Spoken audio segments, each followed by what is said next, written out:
In front of the grayish-white grand palace that was more than 200 meters tall, there were a few thick stone columns that were slightly shorter than it was, as though they were a squadron of soldiers standing at attention there. Klein could imagine that, when the City of Miracles, Liveseed, was still floating in mid-air, these stone columns would definitely have powerful dragons crouching on them. These were the servants of the ancient god. He then looked up at the open door and said to Leonard and Audrey, "Stay close to me. Once an accident happens, I'll immediately take you out of the book world and return directly above the gray fog." This was the main reason why Klein dared to explore the area. Okay. Audrey and Leonard didn't try putting on a brave front as they walked to Klein's side and walked alongside him. Relying on their spirit body's flight ability, the trio passed the stairs and entered the palace through the exaggerated and magnificent door. The first thing they saw was a wide space that was enough for multiple dragons to roll around freely, as well as an ancient stone pillars that seemed to prop up the sky. On the two sides of the hall, there were colorful and beautiful murals. They kept extending forward and intertwining themselves with a huge pillar that was multiple arm spans wide. The giant pillar was in the deepest recesses of the hall right ahead of them. Without relying on anything else, just the pillar alone was enough to make people feel a strong sense of fear and make them experience the vicissitudes of time. It was like a fossilized deity. Almost instantly, a grayish-white figure appeared on the pillar. The figure was covered in scales, and every scale resembled a sturdy stone slab. Just the faint outline of the figure made it seem epic. Dragon of Imagination, Enkwelt. Just as this thought flashed through Klein's mind, he heard an oddly familiar voice echoing in the spacious hall, "Dragon of Imagination, Enkwelt." As Klein looked around in astonishment, he heard Leonard sigh emotionally. The deep air listened round him as he rode, and all the low wind hardly breathed for fear. This fellow still has the mood to recite poetry, I wonder whose poem he's reciting. Klein turned to look at Leonard. Then, he heard an echo, "This fellow still has the mood to recite poetry, I wonder whose poem he's reciting." At this moment, Leonard's expression was one of shock. He shut his mouth tightly and shook his head in denial. But the next second, a voice sounded beside him, "I didn't recite anything. What's going on? Strange." At the same moment Klein had this thought, he realized that the strangely familiar voice belonged to him. As it echoed again, repeating the thoughts that flashed through Klein's mind. Then, Audrey's gentle and mumbling voice sounded, This hall is able to let our thoughts present themselves in our surroundings, and is even able to conjure them. When I saw that huge pillar just now, I was imagining what the Dragon of Imagination Enkwelt looked like. It was based on the blueprint of the mind dragon I saw before. Why is whatever I'm saying, no, indeed, the hall articulates it. So that's the case. Luckily, I didn't think of anything strange just now. Yes, reign in my thoughts, reign in my thoughts. Klein began to use cogitation to focus his mind and not let his imagination run wild. At the same time, the corresponding words echoed around him almost in sync, reign in my thoughts, reign in my thoughts. So that's what Mr. World's inner world is like. He's like a child who just started school, constantly emphasizing matters that he needs to take attention of. Also, the image for his cogitation is actually layers of spherical lights. It's so beautiful. No, I'm not thinking of this.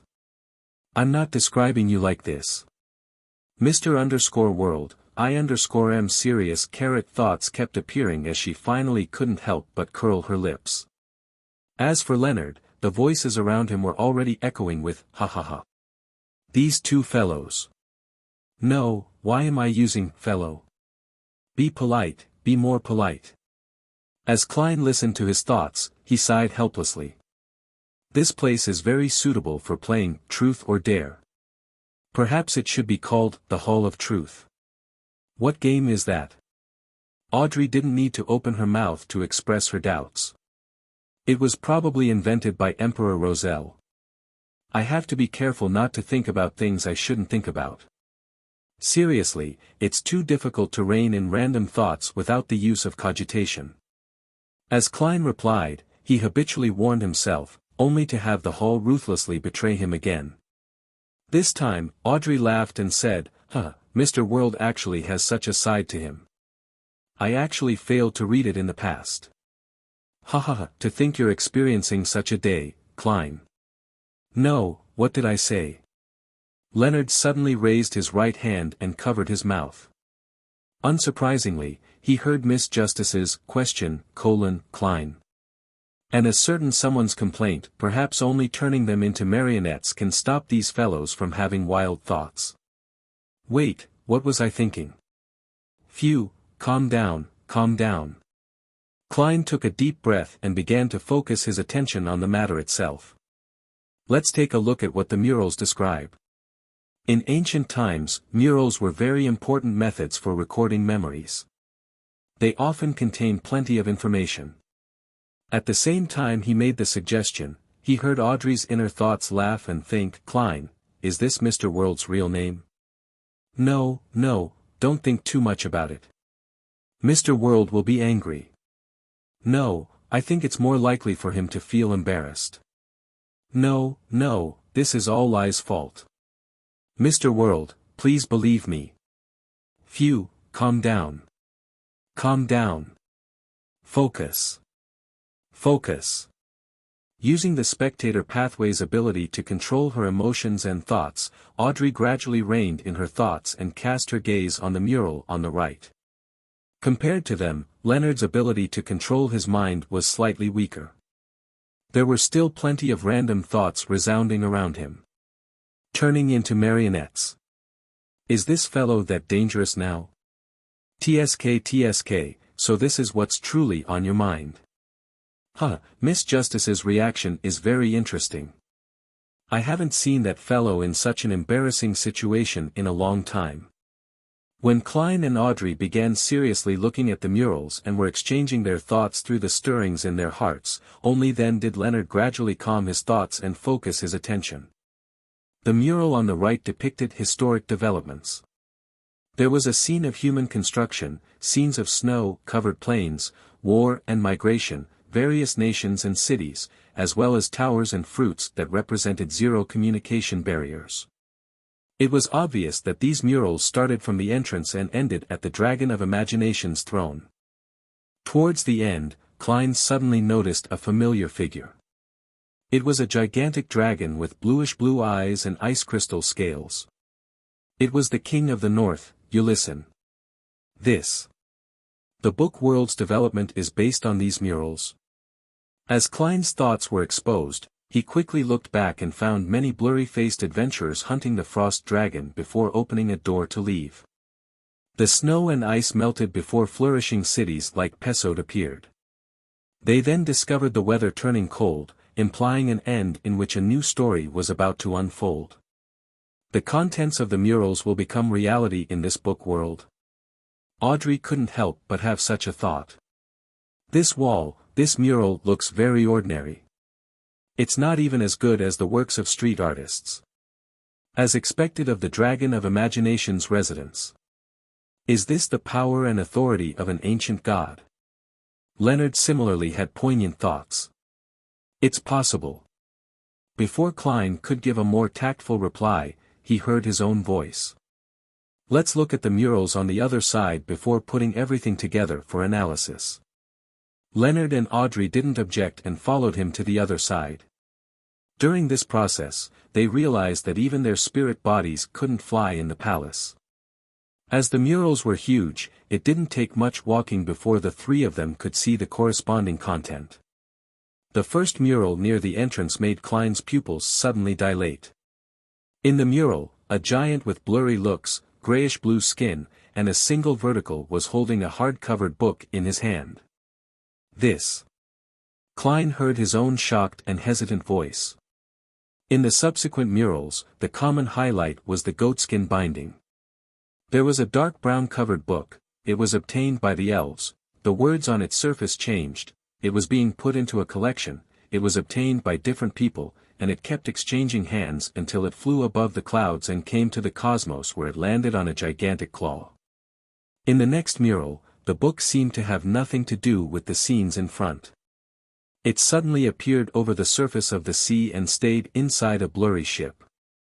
In the penultimate mural, it was taken away by a man wearing a top hat before he left that ship. The next mural was located behind the gigantic pillar suspected to be Dragon of Imagination Enquelt's throne. It depicted that the book from before met a classic quill.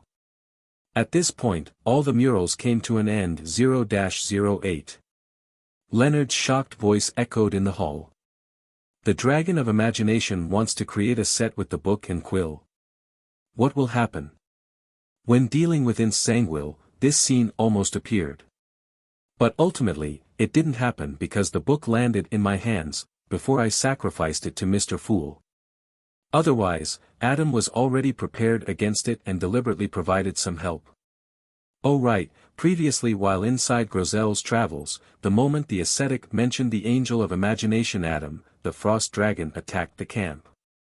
It was because the book itself didn't allow him to finish his sentence, or had Adam heard his thoughts which became a connection for him to see and cast his gaze over, stirring up a certain reaction. Klein's thoughts wandered before sounding it out loud. During this process, he could only control himself to treat the fool as another existence. At the same time as he spoke, Audrey's thoughts appeared. The contents on this mural will become reality in the physical world. 1. Adapted from Tennyson's Godiva. The contents on this mural will become reality in the physical world. Be it Klein or Leonard, they couldn't help but repeat Miss Justice's words in their hearts. If the murals on the other side determined the history of the book world, then it was only considered rather amazing. However, the discovery on this side would be enough to shake everyone's hearts and bring about a huge upheaval throughout their bodies. The pictures you depicted would definitely show up on stage in the real world, not in an illusory world. This was the performance of a deity. It's not that exaggerated, right? After Leonard repeated the statement, he whispered in a low voice, finding it hard to accept. Klein, on the other hand, started his analysis out of habit. Even if 0-08 can only affect a big city, making it difficult for it to exceed this range, a sequence one author of the spectator pathway should be similar. And the visionary's uniqueness has been confirmed to be in Adam's hands. Then what does this city of miracles rely on to guarantee that the contents on this mural will become a reality? The divine power of the Dragon of Imagination from back then. When this book was formed, the contents of the murals had already been branded into the sea of collective subconscious, sinking right inside and spreading its infection in every direction, so as to drive generation after generation to accomplish this without realizing it. If this is true, then the possibility of making another mural become a reality would definitely be nil, as the Dragon of Imagination has already perished, and there's no way to provide any more divine power. But we can give it a try. If the contents of the new mural really happens in the physical world, it means that this city of miracles really is Liveseed, and it contains a huge secret. It also implies that matters regarding the spectator pathway goes deeper than what I had imagined. Author? There's a potion name like that? Hearing Klein's thoughts, Leonard couldn't help but mutter. Compared to how the name, Dragon of Imagination, could be stretched to make an inference to the name, Visionary, the potion name of author was more eye-catching. It made one's imagination run wild. It felt more like walking from reality and into the realm of fantasy. Audrey, who had long known the name of the high-sequence potions of the spectator pathway, suddenly had another thought, uniqueness. Mr. World actually managed to link up and analyze so many things in an instant. Impressive. Did I praise him too directly? Mr. World has heard it all. This hall is really hard to adapt to.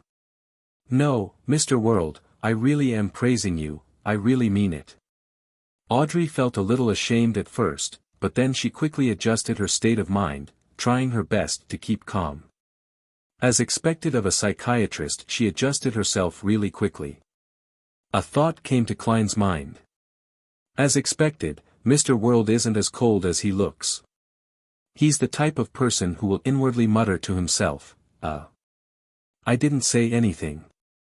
Just as Audrey instinctively thought of something, she immediately denied it. The same voice echoed around Leonard, Klein's Gehrman Sparrow disguise isn't bad. Almost everyone who knows him believes that he's cold and crazy. Who would have thought? Just as Leonard's thoughts were about to wander, a voice interrupted him. Shut up.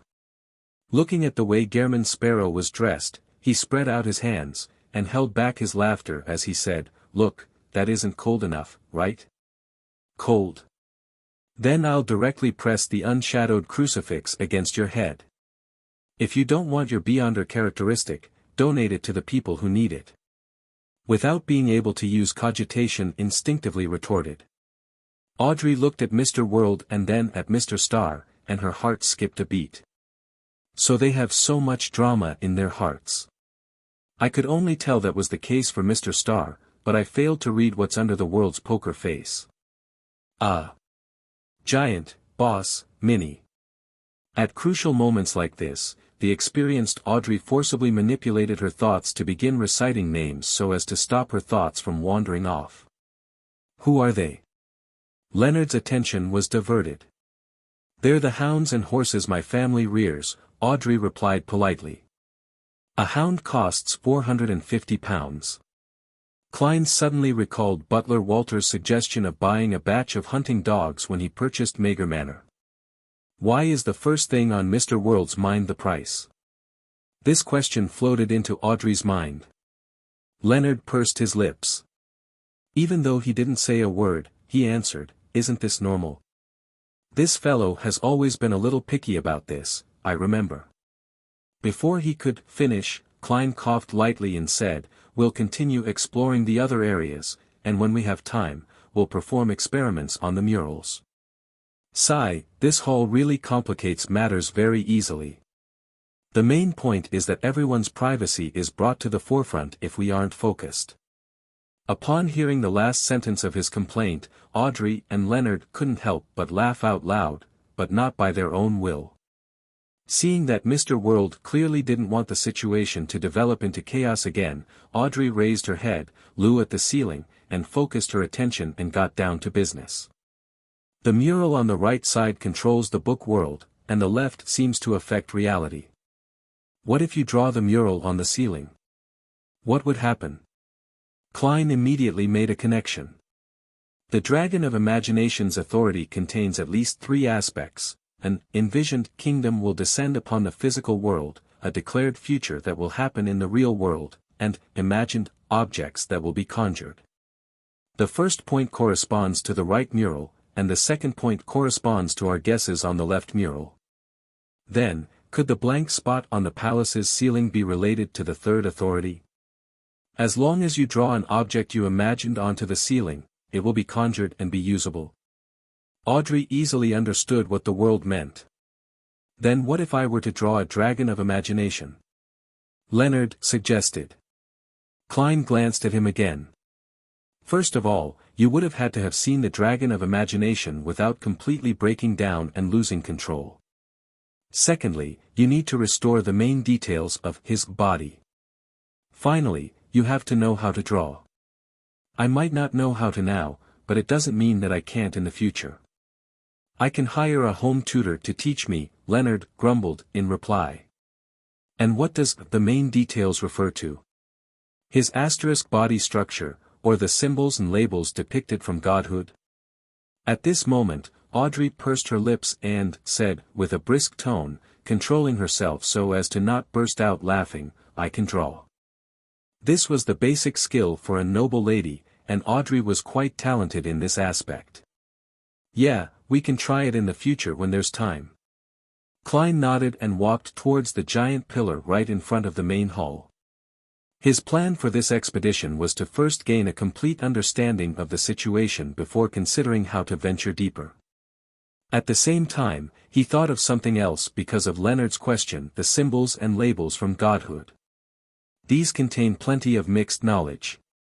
It can even let people learn the corresponding potion formulas and beyonder powers after surviving the impact from witnessing it directly.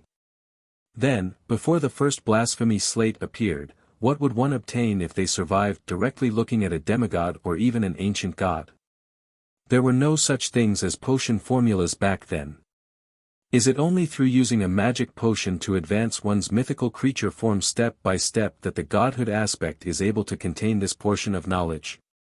Or perhaps, after the potion formula appears, mythical creatures who used any method of advancement had the corresponding knowledge forged within them? If it's because of the two reasons I came up with, it means that the knowledge of godhood can change, and it can increase. Do angels of the Marauder pathway have the ability to alter such knowledge or even delete them directly? Mr. World's considerations are so deep and profound. They involve very high levels. Audrey couldn't help but sigh. Leonard couldn't control the voice in his heart either. There's such a thing. I should ask old man when I return. This fellow sure knows a lot. It's not entirely a pretense when he's acting as Gairman Sparrow. At least this sense of profoundness seems to belong to him. Thank you for your praise. Stop. With a small blood bottle in one hand and the unshadowed crucifix in the other, Klein forced himself to rein in his thoughts and cast his gaze at the ancient god's throne. They were in their spirit-body forms now. Although they were unable to fly due to the restrictions from the main hall, their top speed was still much faster than their human form. It was only then that Klein realized that, behind the pillar that looked like the Dragon of Imagination's throne, there was a dark tunnel. I can't see anything. If only there was light. A thought subconsciously flashed through Audrey's mind. Then, in that tunnel, a pure and soft light shone out, illuminating the inside of the tunnel completely. Without needing to enter, Klein, Leonard, and Audrey saw a pair of double bronze doors at the deepest end of the tunnel. There were countless indescribable symbols covering the door, like countless chains that extended behind them, as if they were sealing something. It gave off a heavy and mysterious feeling. In the city of miracles of the dragons, in the residence of an ancient god, there was apparently a sealed door behind his throne. Almost at the same time, the three of them seemed to look through the bronze door and into the darkness inside. Following that, they heard the loud thumping of hearts. It was from their own heartbeats. Yet, they were in their spirit-body states now, so there was no such thing as a heart. After that, the bronze-green color on the surface of the unshadowed crucifix slowly peeled off, revealing a corporeal body formed from pure light that emitted a sun-like glow. As for Klein, Audrey, and Leonard, they felt a baffling sense of coldness. It was as if every cell had their own sentience and wanted to form another self. In their illusory vision, in the darkness behind the bronze door, an eye opened. Its pupil was dark, filled with ghostly, blue cracks. One after another, similar-looking eyes opened too. They were densely packed together and wore a cold gaze that stared intently at them. At this moment, Klein and the others seemed to hear a silent calling. It was an extremely attractive shout. Without any hesitation, Klein's spirit body burgeoned and enveloped Leonard and Audrey. He ended the summoning and returned above the grey fog. As he returned to the world above the grey fog, Klein felt the coldness in his body rapidly dissipate.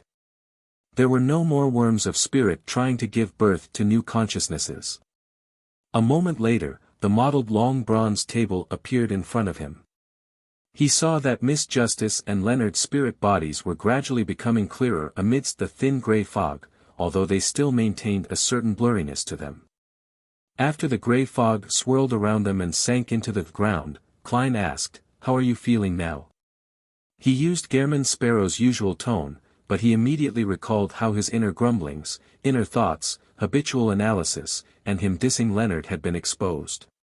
He was no longer able to maintain his image in front of Miss Justice. It's all Leonard's fault. Sigh, as per the doctor's advice, not only did I not wear a thick mask this time, but I even removed the thin kind. This thought flashed in his mind unconsciously as he cut off his thoughts and warily glanced around. He still hadn't gotten rid of the fear of having his thoughts spoken out loud. Luckily, this was no longer the place that he had named the Hall of Truth. There were no more magical powers that he couldn't defend again via normal means. It was obvious that Audrey and Leonard also had a similar trauma due to their post-traumatic stress. One of them suddenly pursed her lips, while the other sat up straight, as though they had instinctively thought of something. After a few seconds of silence, they then remembered that the world had asked about their situation, so they quickly turned their attention back on the right track. I feel like something was being purified. I had the illusion that I would dissociate into a second personality. No, it wasn't a second personality, it seemed like a consciousness that didn't belong to me was awakening inside my body. Yes, it's now gone. Praise be to Mr. Fool. Audrey rather professionally did a psychoanalysis on herself before sincerely expressing her gratitude. I can openly accept such gratitude. That was a dangerous thought. Thankfully, Miss Justice's and Leonard's thoughts didn't steer towards the Fool while inside the Hall of Truth. Otherwise, I'd definitely not be able to resist the urge to reply. That'd spell the end of me.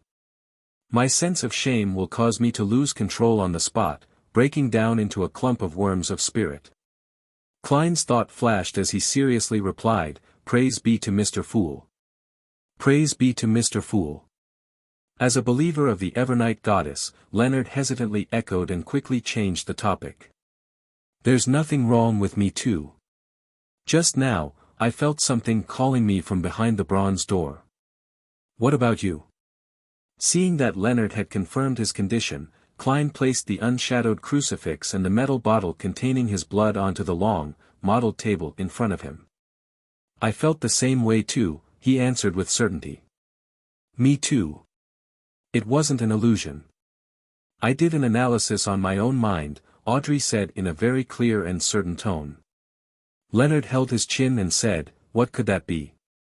It actually needed an ancient god to seal it behind his throne.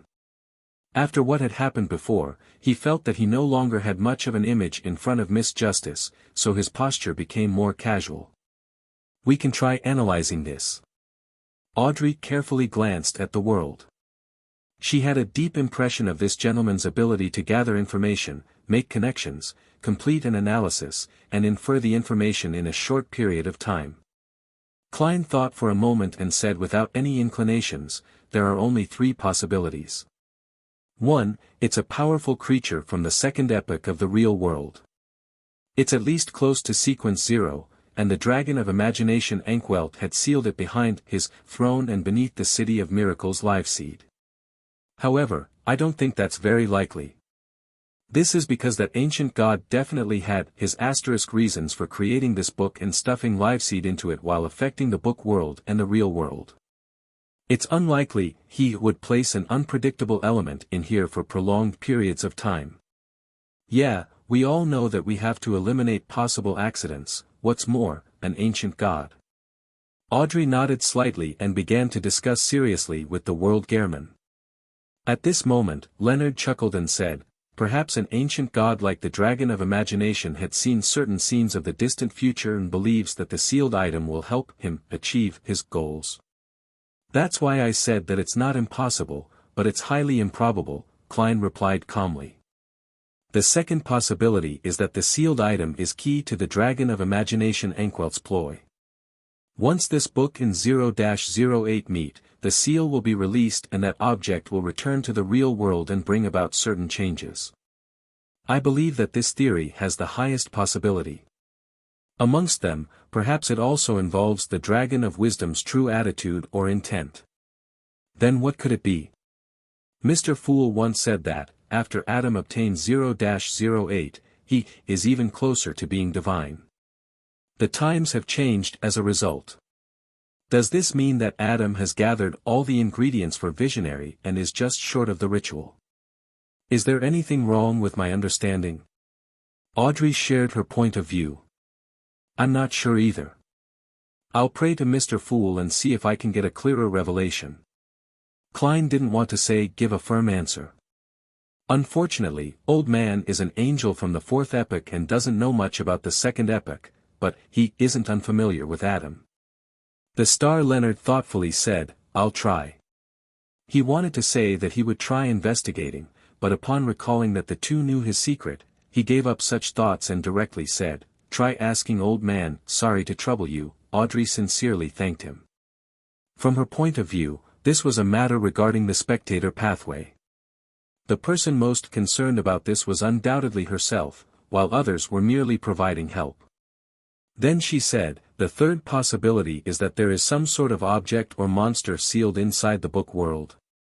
Yes, it might be closely related to the book world, and destroying it might cause the book world to collapse.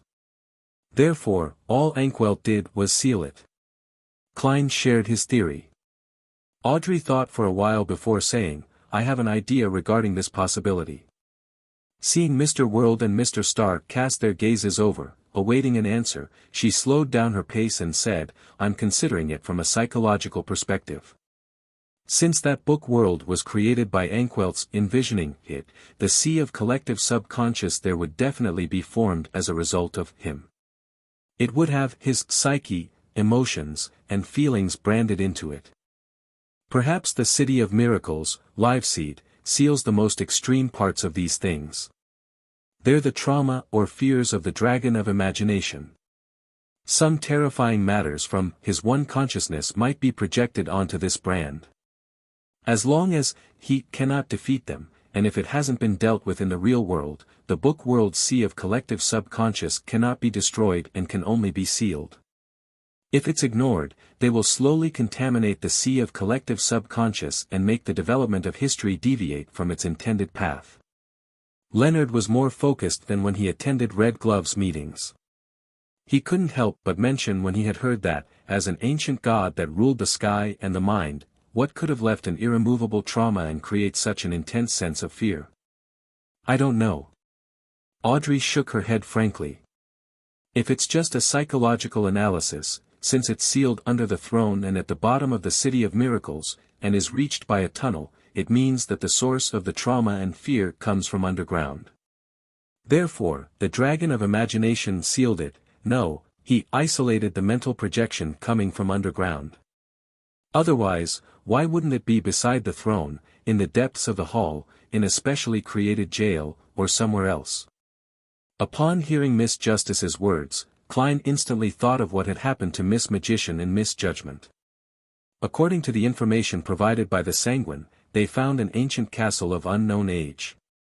At the bottom of the castle was a bronze door that seemed to seal something terrifying that came from underground. Once they approached the door or stayed in its vicinity for too long, they would be corrupted, dying a tragic death. It was an ancient castle that was built to defend against something unknown. It was originally guarded by humans from an unknown era. After the Sanguine discovered it, no one dared to enter. Back then, I thought that it might be related to devils and that one needed to be a demigod in order to explore it. Could this be related to the seal in Liveseed? Klein's thoughts wandered as he quickly found the relevant information from his memories. On the way to the ruins of the Battle of the Gods on Catlia's future, he met a so-called deep-sea well. At that time, the future sailor, Nina, had dived to the bottom of the sea and did a series of investigations. She said that it wasn't a giant well. It was deep and dark, impossible for a human child to enter. The bottom couldn't be seen, and there were strange honeycombed signs of corrosion along the inner walls. Surrounding it were collapsed iron buildings. In a sense, this is also a tunnel that goes deep underground. Klein looked around and deliberated before saying, "Do you remember the matter Miss Magician mentioned? Under an abandoned castle in Delaire Forest, there is a pair of doors that seals a powerful corruptive force."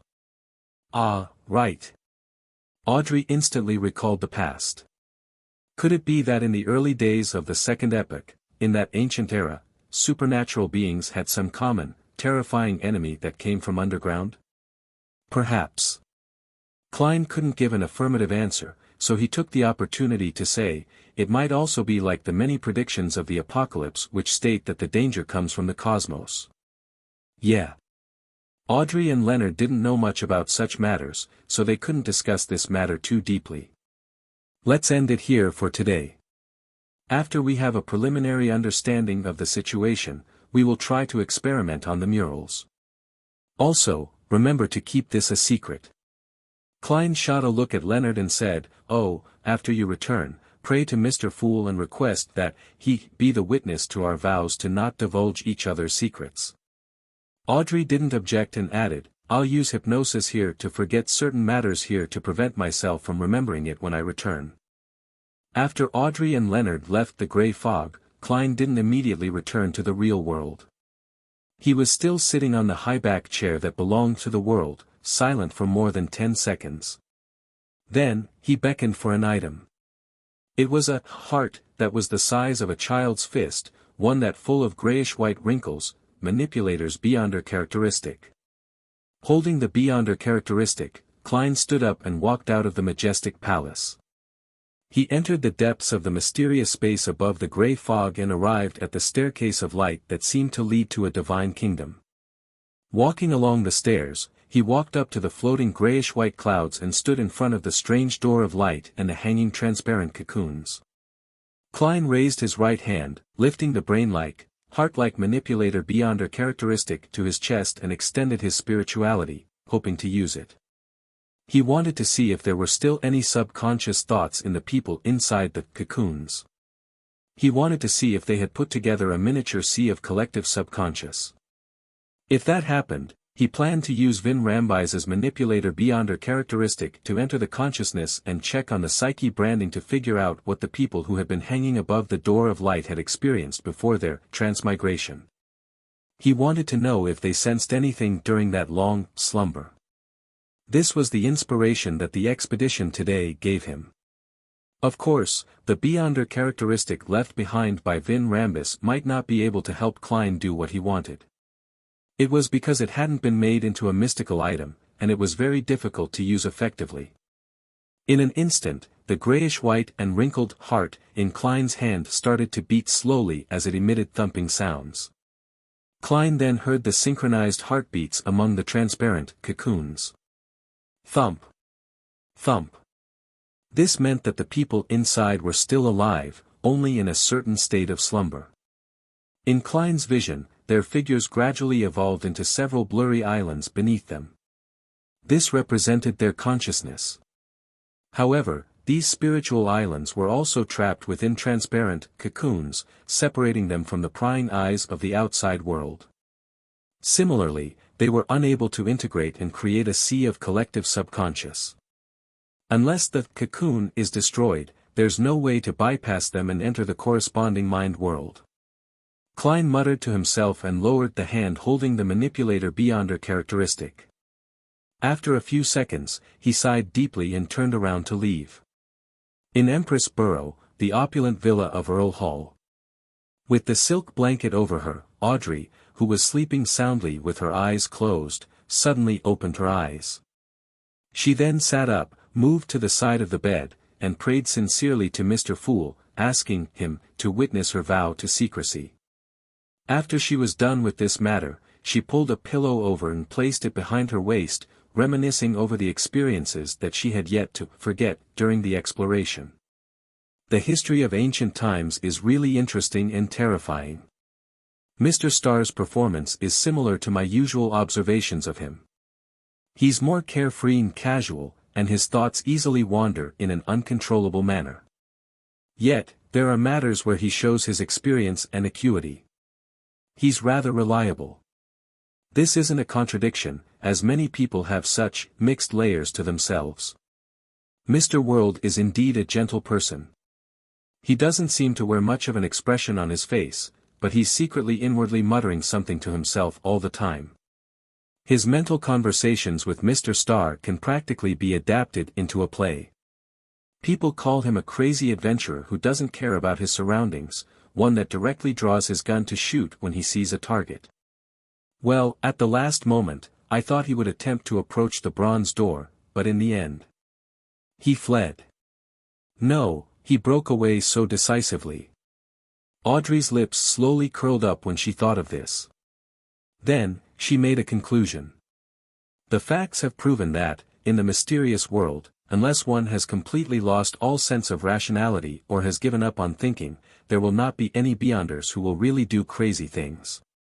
One has to be careful and cautious, not seeing things that shouldn't be seen, and not hear things that shouldn't be heard. Audrey, you must remember this. 7. Pinster Street. Leonard returned to his body. He quickly thought of how he should talk to Palaz Zoroast before pretending like nothing had happened and saying in a deep voice, "Old man, I have something to ask you."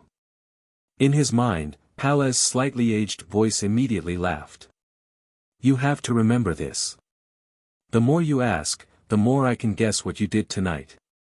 It's not like there's anything that needs to be kept a secret." Leonard replied habitually before getting down to the main issue. "Old man, what do you know about the Amon's brother?" "That depends on what you want to know." Palaz Zoroast tossed the question back at Leonard. Leonard thought for a moment and said, "After Amon's brother obtains 0-08, is he only short of the ritual to become a god?" "Probably." Palaz didn't give an affirmative answer. Leonard wasn't too satisfied with this answer. Instead, he said, "I remember you mentioning it once. In the early stages of the Solomon Empire, the two kings of angels, Medici and Ouroboros, were quite scared of Amon and his brother. This means that they were already very close to being divine." This was something that Palaz had occasionally mentioned during their previous exchanges. This time, Leonard had confirmed it from some of Mobit's answers. I've only said the first half of the sentence. I didn't tell you that Amon and Adam are very close to being divine." Palaz rejected Leonard's claim. "There are too many possibilities as to why Medici and Ouroboros are afraid. It's not just because he is close to being divine. It's not enough to make such a conclusion based on that." The sequence one angel cleared his throat and continued, "Them being close to being divine is one of the possibilities. Adam and Amon wield unique authorities, and them being hard to deal with is another possibility. For instance, you will always have no idea that Adam is sitting beside you. You have no idea if what you're doing was arranged by him, nor do you know that you're walking into his trap by your own volition. I'm referring to you, not me. Of course, I also have to be aware of such matters. Letting my guard down might result in terrible consequences for me too. As for Amon, he has many different ideas and has a do-it spirit, making it hard for people to guess his motives and be on guard against him. Besides, he is very good at deceit. There's always some conspiracy behind him. In that era, apart from the true deities, there was no one who wasn't afraid of him. Even true deities had to be wary of him, otherwise, they might have certain authorities stolen by him at some point in time." Leonard nodded indecently and diverted the topic. "Old man, do you think the spectator pathway is hiding any secrets?" "I don't think there are any secrets below the level of angel. I'm not sure of anything above it," Palaz said after pondering for a few seconds. Without waiting for Leonard to respond, he hesitantly added, "I heard from Medici that high-level beyonders of the spectator pathway are the hardest to lose control or go crazy, but it's also the easiest to lose control and go crazy." "Why?" Leonard asked in surprise. Palaz Zoroast scoffed and said, "I have some guesses, but I lack the necessary evidence and logic behind them. I don't want to tell you for the time being. You actually don't have any ideas or theories, right?" Leonard habitually grumbled. "Don't try your little tricks in front of me." The slightly aged voice wasn't affected at all. Leonard didn't dare to ask further as he deliberated for a moment before saying, "Old man, I went to a real dream this time. There were quite a lot of psyche remnants of people from ancient times in it. Do you know a viscount named Mobit Zoroast?" "Mobit." Palaz's voice suddenly aged significantly before returning to normal. "He's a direct descendant of my bloodline. He vanished after a large-scale war, and I thought that he had been killed by Amon or Jacob in passing, causing me to fail to divine the murderer. From the looks of it, things weren't that simple." "Indeed." Leonard gave an affirmative answer. Then, he briefly provided the gist of things. "He's been dead for some time, leaving some of his psyche behind. In that real dream, he married a songster from the elves. After listening quietly, Palez said after a while, "That's good, too." Leonard had originally wanted to mention that Mobit also addressed Palez as "old man," but he suddenly couldn't bring himself to. He had no choice but to end the conversation there. After witnessing Leonard's and Audrey's vow, Klein returned to the real world. He tidied up the altar in the room, took out a pen and paper, and drew a complicated symbol that was a mixture of concealment and mystery prying.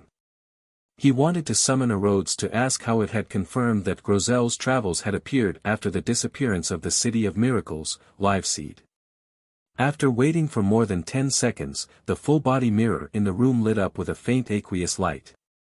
Silver words appeared one after another in the dim light: exalted, benevolent, great master, your puny, loyal, and humble servant, Rhodes, is here to answer your summoning. Do you have any orders for me?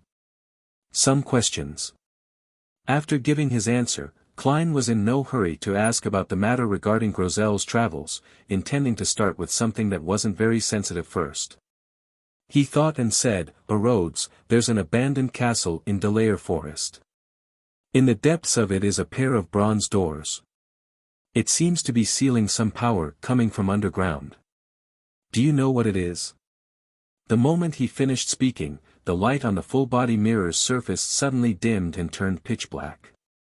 In the pitch blackness, white, liquefied words appeared one after another: "I came from underground. I came from underground."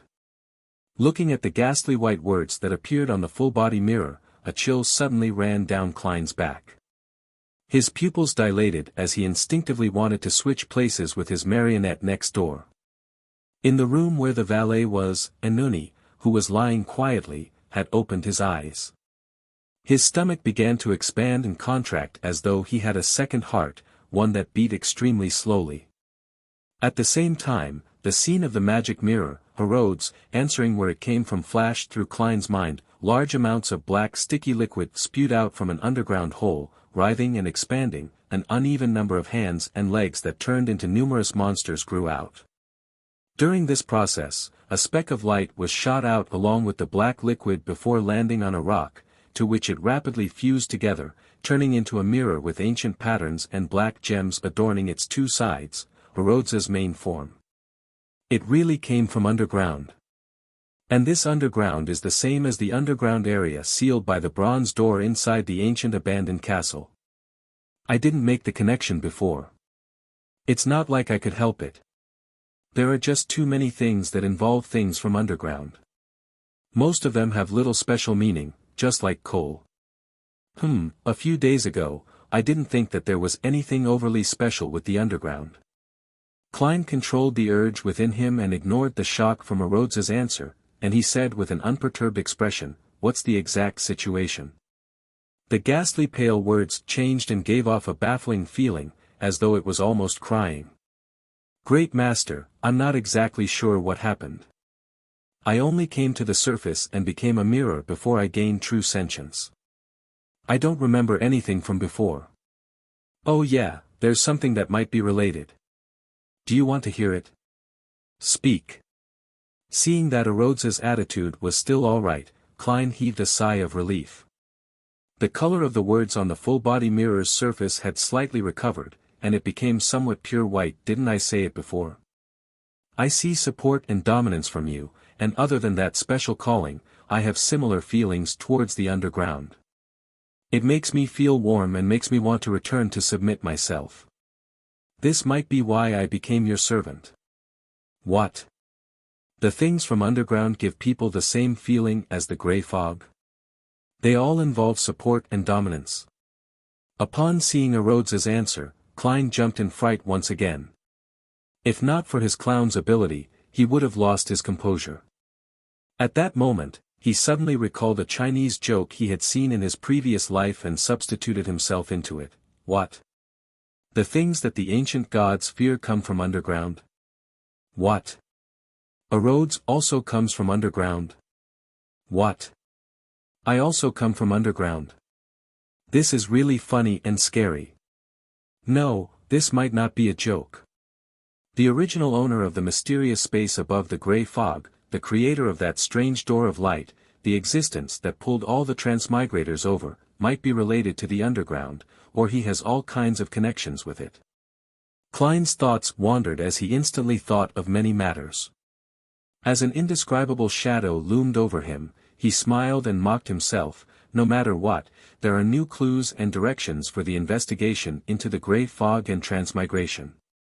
Klein composed himself and asked in deliberation, what do the churches and secret organizations know about the underground objects that require sealing? On the full-length mirror, the white words returned to its silver color. It's almost unheard of. It seems to be concealed by some sort of power. Isn't that concealment? Klein frowned slightly and didn't say a word.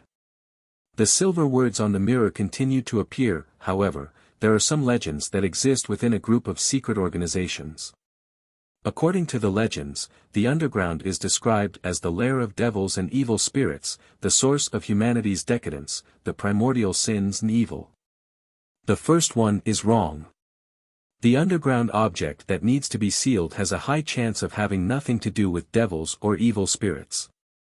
Legends are actually similar to the mysterious symbols. Don't look at what is said, but peel off its outer skin and figure out what it symbolizes. This symbolizes the fear of the underground, from the body to the spirit, from one's consciousness to one's feelings. Klein's thoughts raced as he said with a nod, it's your turn to ask a question. Great Master, your loyal servant, Rhodes, has a small suggestion. Do you want to hear it? Silver words appeared on the full-body mirror one after another. Speak. Klein could vaguely guess what Rhodes was suggesting. Before you return to being divine, try not to investigate anything related to being sealed underground. The silver words quickly squirmed, reforming into a new sentence. As expected. Klein sighed and calmly said, next question, how did you confirm that Grozel's travels appeared after the disappearance of the City of Miracles, Liveseed? The words on the surface of the mirror quickly distorted, merging into a clump, and then quickly dispersing. It's a revelation and information obtained from the spirit world, since it originated from the dragon's subsidiary god, the Dragon of Wisdom. Your loyal servant believes that it can be confirmed. Great Master, is there a problem with that? How direct? After sighing, Klein instantly thought of how the Dragon of Wisdom, Heraburgen, should have entered the book world before and approached the bronze door behind the ancient god's throne, likely having some knowledge of what was sealed underground due to his omniscience. Furthermore, Klein believed that the ancient dragon had hidden a deeper layer of secrets in Grozel's travels. He could vaguely grasp it, but he couldn't tell what it was and grasp at it. No, Klein answered Rhodes's question. Then, he probed, why didn't you mention the Dragon of Wisdom's true name? It's because I don't dare to directly give the name of a god. Rhodes gave a confirmed answer in a tacit manner. Klein nodded and didn't ask further. It's your turn. Great Master, do you have any more questions? The silver word rapidly reorganized itself on the slightly dark mirror. No, that's all for today. Klein shook his head. With that said, he remembered what had happened the previous time and added, I'll summon you again when there are new questions. The full-body mirror immediately brightened, and the silver words sparkled, yes, Master. Your loyal and strong servant, Rhodes, is waiting for you to call again. This time, it wasn't a simple drawing but a white cat's paw with a red center. There's always something new. The corner of Klein's mouth twitched slightly as he watched the full-body mirror. The bedroom returned to normal. He stood in the darkness, bathed in the crimson moonlight shining through the curtains. After standing quietly for a while, he returned to his bed and quickly fell asleep with the help of cogitation.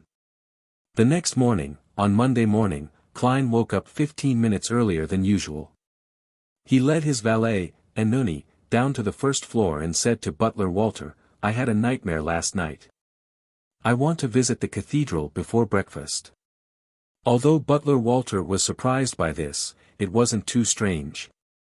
After all, as long as the cathedral's doors were open, people could enter at any time.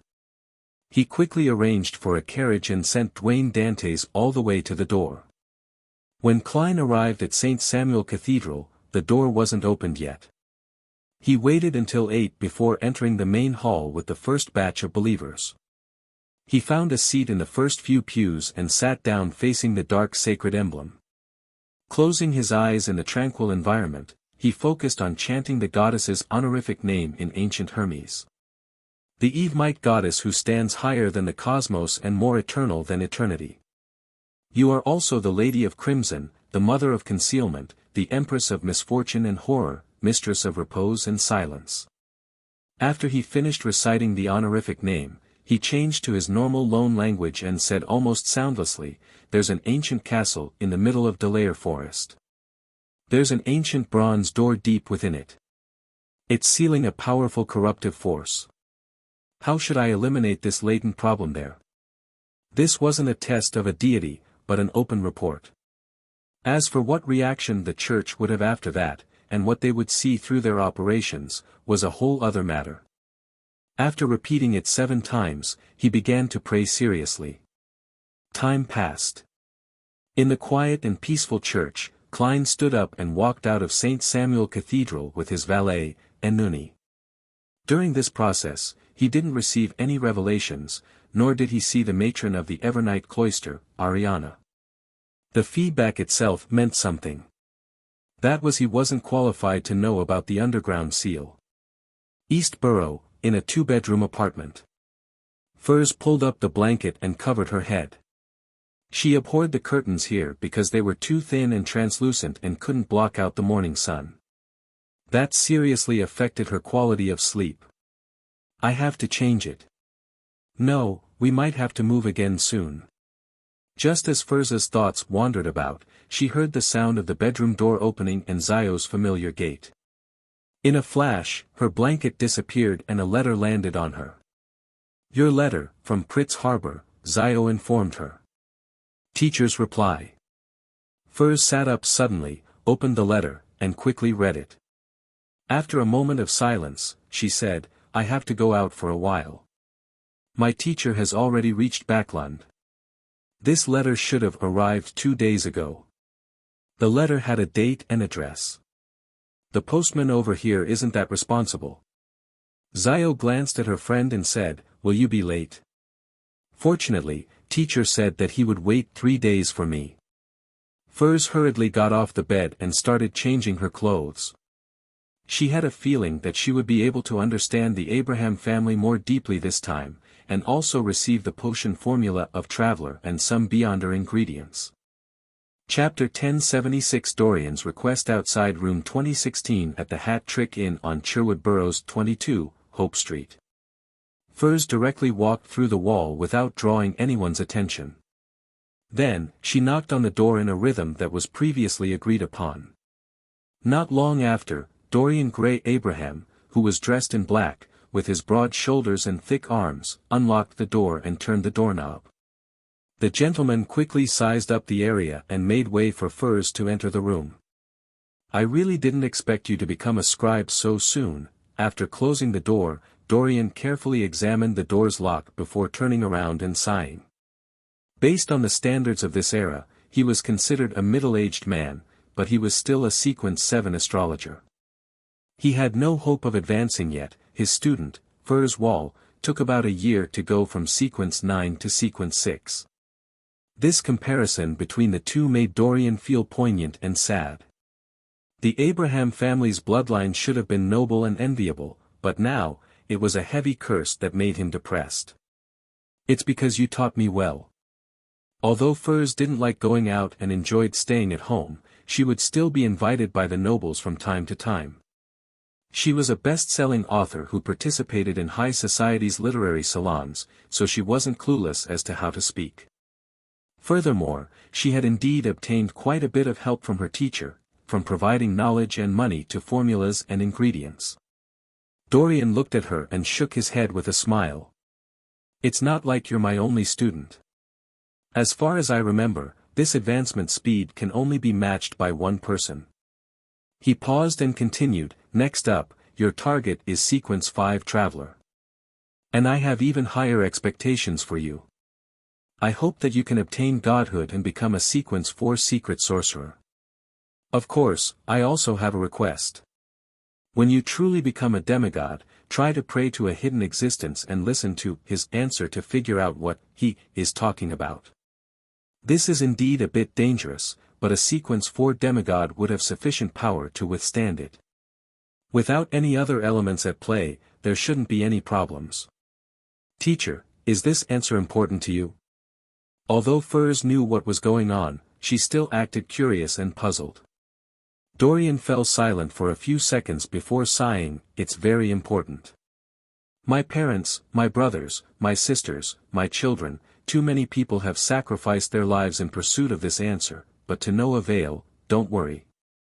We paid such a huge price because there's an ancient curse on our family's bloodline, and you aren't related to us by blood. I don't expect to find a way to break the curse through that answer during my generation. However, I hope to know where it originates from and understand the cause of my death." Upon saying this, Dorian took a deep breath and didn't continue. For some reason, Furs could feel the weight of time that had accumulated over 1,000 years, generation after generation, bearing down on her shoulders. She really couldn't imagine how painful it would be for a person's ancestors, parents, brothers, sisters, and children to directly or indirectly die from the same curse. Thinking of how well her teacher had been taking care of her, Furs, who had only received this type of care from her elders, opened her eyes, lowered her head, and nodded. "I'll try my best." Dorian held back his feelings and nodded slightly. "The most praiseworthy trait of yours is your kindness." Furs felt a little embarrassed as she turned to talk about a phrase the teacher had mentioned. Family. She remembered that her teacher had never told her about the Abraham family. He had claimed that he, Lawrence, and Elisa were members of a secret organization. In order to differentiate between matters which her teacher had told her and what she had learned at the Tarot Club, Furs had done a serious list of what she should know before she left home, to prevent herself from accidentally revealing information she shouldn't have. Dorian answered simply, "In order to solve the curse, everyone in my family joined that organization." He immediately changed the subject. "Why did you move out in a hurry this time?" "I was targeted by official Beyonders." Furs first said a half-truth before complaining a little about the mailman. Dorian didn't say anything else as he stepped away from Furs and set up a ritual. He summoned the music-loving void creature, Malmouth, and he made it spit out 3 items. One was a transparent, nearly illusory crystal, and the second item was a piece of ancient goatskin parchment. The third was a small hunter's backpack. This is a Beyonder characteristic left behind by a traveler. With it, you don't need to gather any additional main ingredients. This is the traveler potion formula. This backpack contains the corresponding supplementary ingredients. If you don't have a good way to preserve them, try your best to finish digesting the scribe potion within half a year. Otherwise, their spirituality will be completely lost. Dorian handed everything over to Furs. "Thank you, teacher," Furs said sincerely. Then, she unfurled the goatskin and quickly skimmed through the potion formula before placing her focus on the ritual. Set up special coordinates in 4 completely different spots deep in the spirit world which are all set up extremely far away from each other. The goal of this ritual is? Furs thought for a few seconds and asked her teacher. After consuming the traveler potion, you will wander the spirit world chaotically. When you grasp some degree of initial level over your powers, you will realize that you have lost your way. At that moment, you can use the 4 special coordinates to return to the real world. Otherwise, you will be trapped in the depths of the spirit world for a long time. Not only is it dangerous inside, but it will also assimilate you, making you lose your mind and become a living creature that is attached to the spirit world. Although Dorian had no hope of becoming a traveler, he had seen students advancing to Sequence 5 before. Then there should be another alternative, Furs muttered in thought. Yes. Dorian nodded and said, "Previously, there was something in the organization that could allow people to instantly return to the real world from the spirit world. Unfortunately, it was lost." Without waiting for Furs to ask, Dorian said, if I'm saying if you really become a demigod and fulfill my wish, I'll hand over an important item that I'm in charge of to you. This is an expectation your teacher has for you. One of the powerful sealed artifacts of the Abraham family. Furs had a vague guess, but she didn't dare promise anything. She said the same thing, I'll try my best. Following that, she asked curiously, Teacher, you mentioned that Sequence 4 is a secret sorcerer. What about Sequence 3, 2, and Sequence 1? Dorian immediately laughed. You're only a Sequence 6. Yes, Sequence 3's name is Wanderer. Sequence 2 is Planeswalker, and the Sequence 1 potion name is Key of Stars. Heh, it's a good thing that you mentioned this. I actually forgot to organize a list of things to take note of in the spirit world. These are things that must be remembered after becoming a traveler. In that case, I'll stay for another night. You can visit me tomorrow for the documents.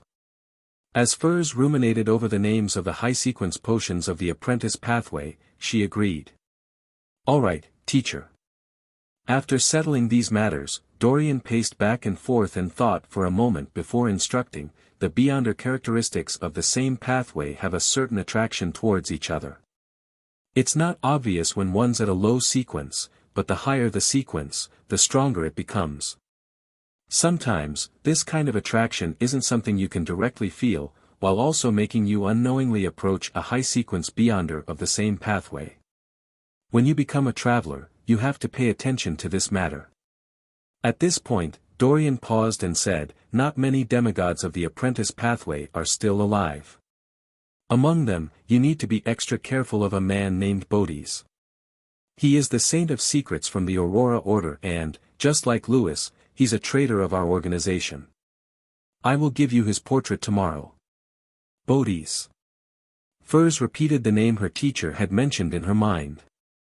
At the same time, she had a new understanding about the Aurora Order Oracle, Louis Veen, over the previous chance encounter. Perhaps it wasn't a chance encounter, but the attraction force between beyonder characteristics. Teacher had a sufficiently powerful sealed artifact from the apprentice pathway on him. Furs quickly suppressed this thought and began asking for advice on how to act as a scribe. In the Berg household in the City of Silver. There's actually a path that can bypass the front of the Giant King's court and enter the interior from the Waning Forest and Barren Tunnel. Derek Berg recalled the information he had been shared by Mr. World above the grey fog. This was very important to the City of Silver, as the early-stage explorations after the afternoon town camp had set off implied that the closer they were to the Giant King's court, the stronger the monsters that originated from the darkness were. I have to tell the chief. Derek abruptly stood up and rushed out of his house, heading straight for the spire. As he wished, he saw the chief of the 6-member council, Colin Iliad. He followed Mr. Hanged Man's instructions and said that he had recalled some murals he had seen in the afternoon town's shadow. On it was a secret passage that led into the Giant King's court. Colin Iliad listened quietly without interrupting Derek's narration. Finally, he nodded gently and said, "Good, you did well. What do you want to exchange for this contribution?" A mature mind, dragon's complete brain. Derek was prepared. Colin didn't ask why as he thought for a moment and said, if that secret passage is real, then the value will definitely exceed the complete brain of an adult mind dragon.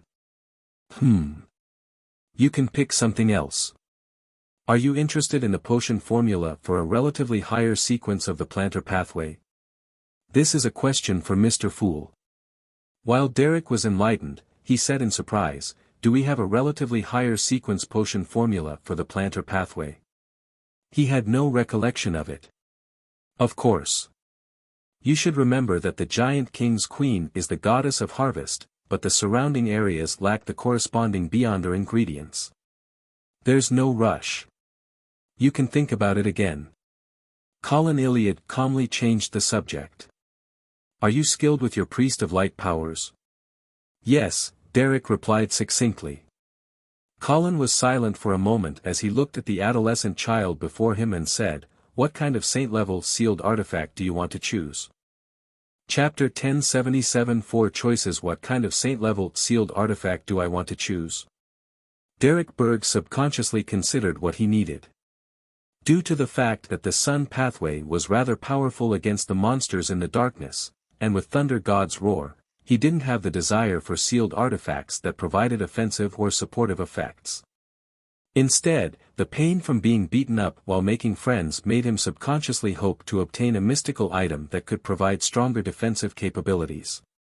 As these thoughts flashed through his mind, Derek suddenly realized that the question wasn't directed at the saint-level sealed artifact he wanted, but which saint-level sealed artifact could be used to exchange for the Creator's cross from Mr. Fool.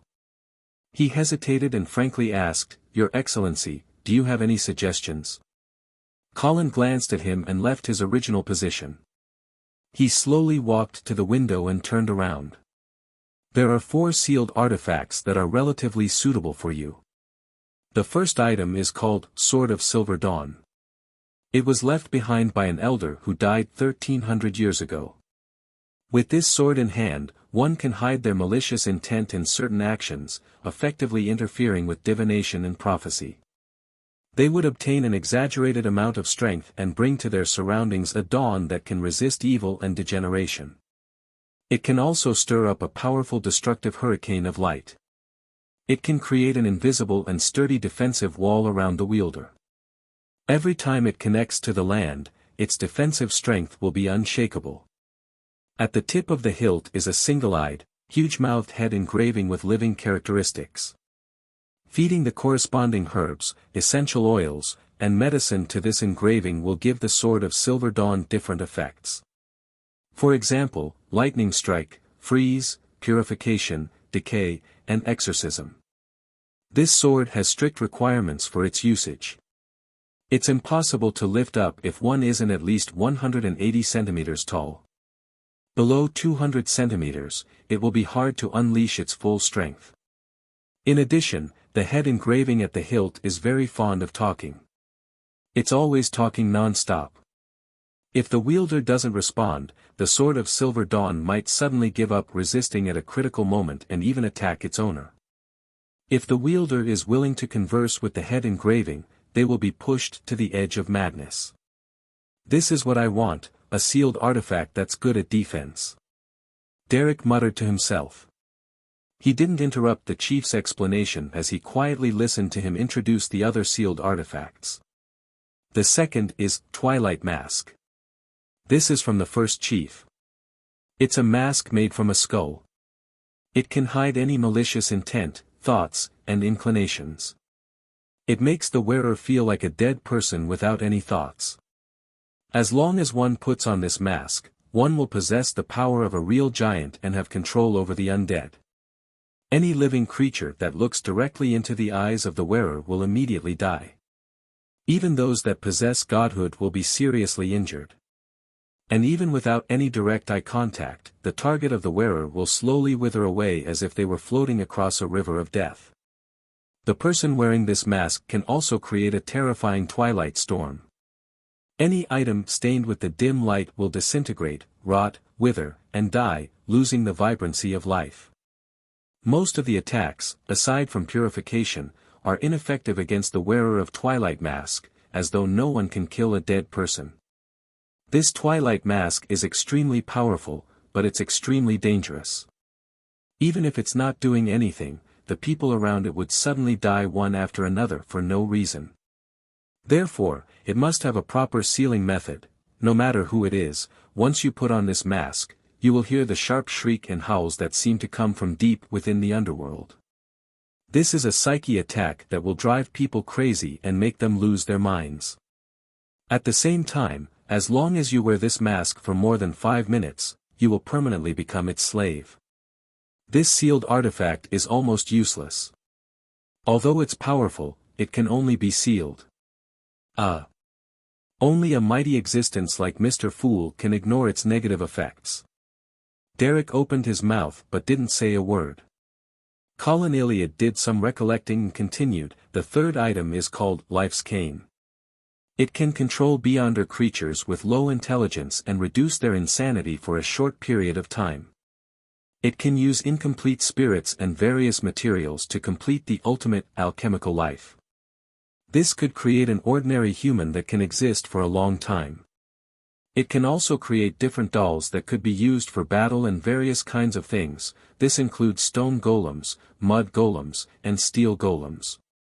Any living creature lashed by this cane would have an increased tendency towards madness and losing control.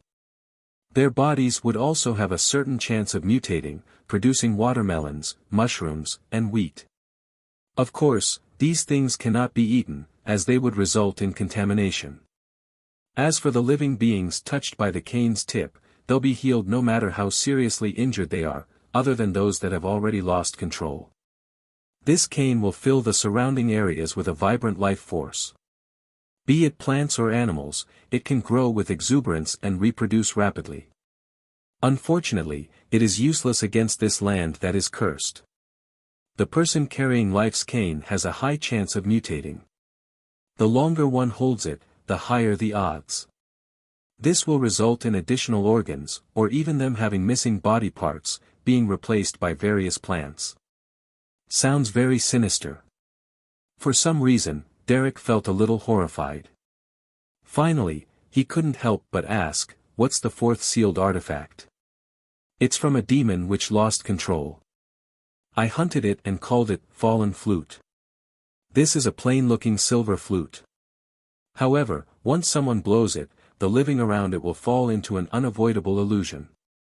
Their anger, sorrow, pain, greed, vanity, arrogance, and other desires would rapidly swell.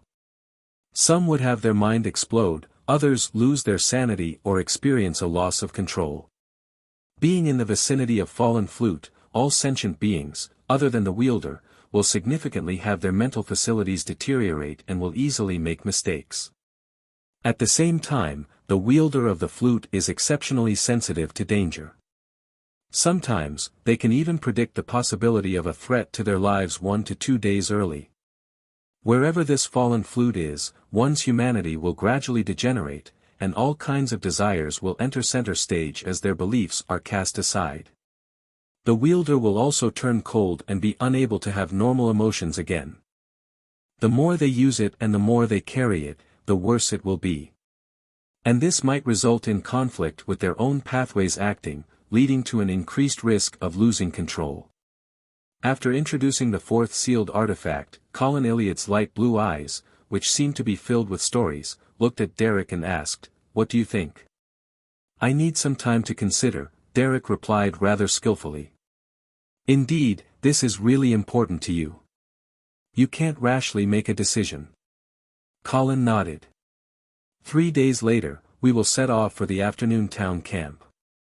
Tell me your answer before we set off, and reserve some time to familiarize yourself with the sealed artifact." "Yes, Your Excellency." Derek bowed seriously and left the chief's room. He wasn't in a rush to return home to pray to Mr. Fool.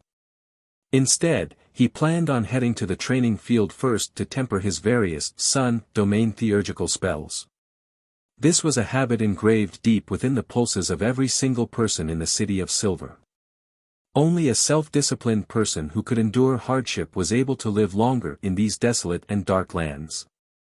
In a dark alley in the Backlund Bridge area, Zio once again met the golden-masked MI9 member who clearly showed kindness to her.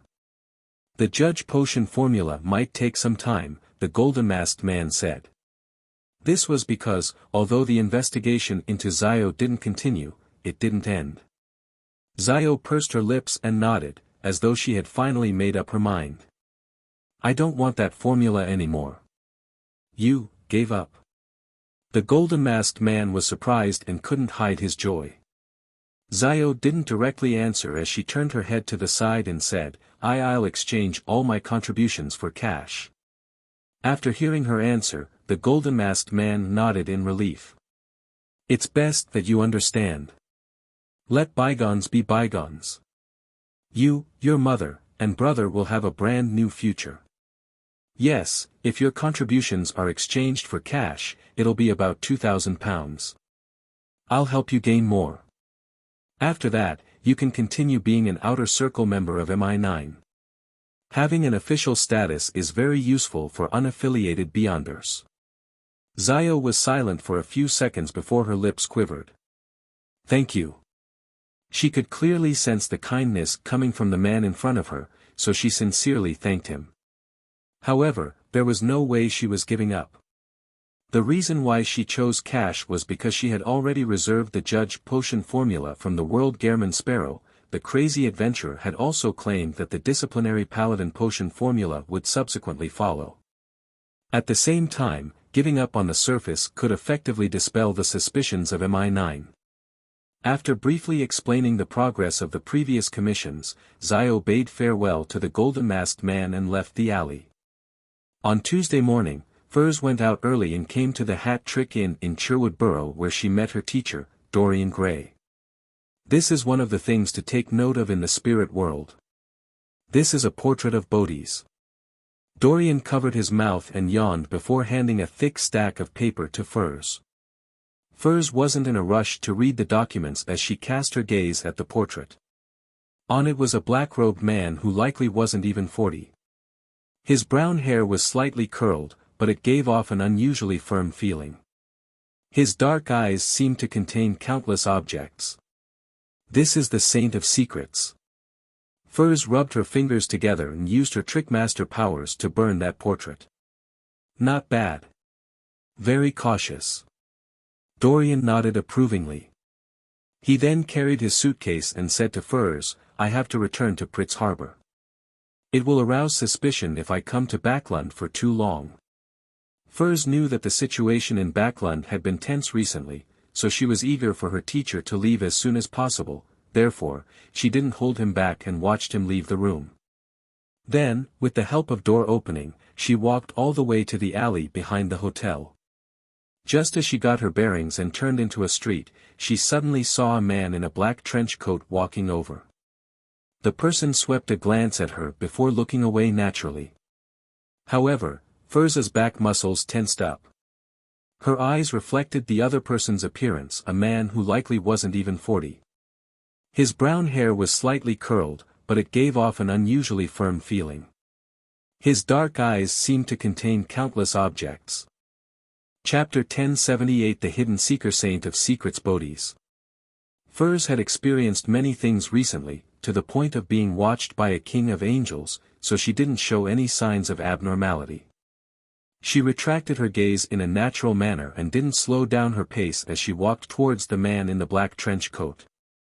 After a few steps, they brushed past each other. Did he happen to pass by here because of the attraction between Beyonder characteristics?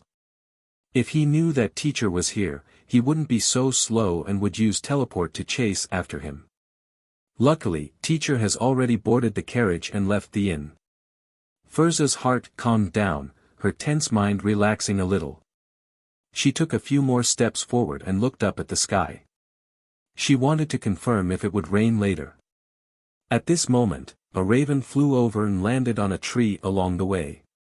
It faced the spot where Furs had just passed by. Furs stopped thinking about Saint of Secrets Bodhis as she maintained her speed and left the street. As the Aurora Order hadn't held a gathering in Backlund for a long period of time, and with the target being a demigod, Furs didn't have any thoughts of seeking revenge for her teacher. Ignoring her lack of combat strength, just finding and locking onto a secret sorcerer was a nearly impossible task. It's best that I wait till I become a traveler. I might encounter Bodhis by chance before entrusting Mr. World the corresponding mission. I'll take the time to save up money. Now, it's certain that the Aurora Order has saints in Backlund. I can't eliminate the possibility that during Bodhi's travel elsewhere today, he was influenced by the attraction force of Beyonder characteristic and had accidentally lost his way in Backlund. Furs very naturally considered looking for the World Gehrman Sparrow's help. From what she knew, this gentleman had killed 2 demigods with his own hands, and he had only become a demigod for 3 months. In the upper echelons of the 7 churches, they only have about 10 demigods.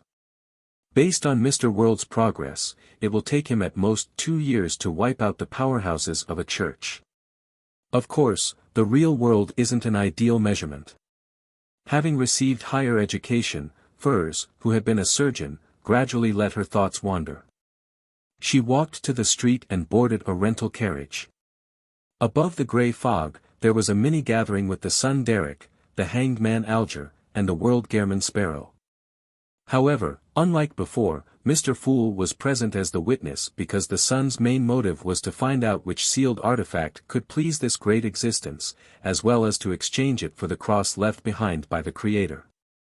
At the same time, he still had some questions to consult Mr. Hanged Man and Mr. World about, so he had applied for a private exchange.